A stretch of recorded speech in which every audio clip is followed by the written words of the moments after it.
Sì, ha stravinto il presidente Trump e a differenza del 2016 quando è stato eletto presidente, del 2020 quando ha perso le elezioni contro Biden, questa volta è riuscito a parlare al popolo. Tanto è vero che i voti si vedono anche sul fronte dei latinoamericani e dei giovani, gli under 30 hanno votato Trump. Il centrodestra veneto esulta alla vittoria di Donald Trump, data per incerta fino all'ultimo dagli analisti e poi materializzatasi con numeri impressionanti. Ha promesso la pace il neoeletto presidente americano ed è sull'auspicato ritorno a una stabilità internazionale che la politica punta i riflettori, tanto da far passare in secondo piano il timore per nuovi dazi e vincoli all'export italiano. Preoccupazioni ne abbiamo sempre, storicamente e ciclicamente, però è anche vero che i nostri imprenditori non hanno paura di affrontare i mercati, li affronteranno e ovviamente coscienti del fatto che debbano avere al loro fianco un governo che li difende.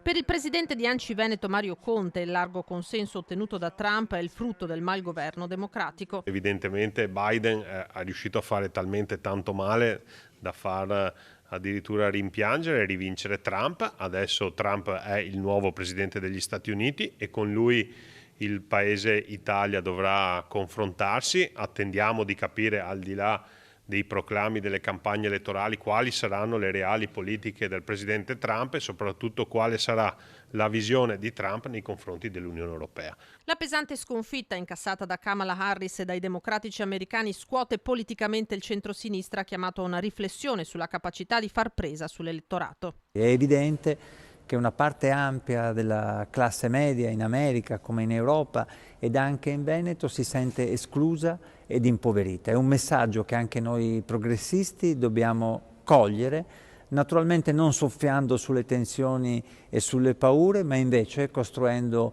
un modello di società davvero inclusiva, una proposta alternativa che possa parlare a tutte le fasce sociali. Le congratulazioni al 47° presidente degli Stati Uniti sono state espresse dalle massime cariche dello Stato. La presidente Giorgia Meloni ha parlato di nazioni sorelle e di un legame strategico che sarà rafforzato ancora di più.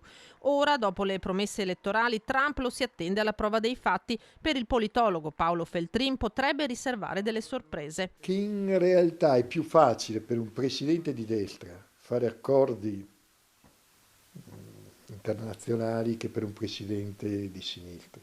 Ricordiamo Nixon e Kissinger, il famoso accordo con Mao Zedong, oppure ricordiamo Reagan-Gorbaciov.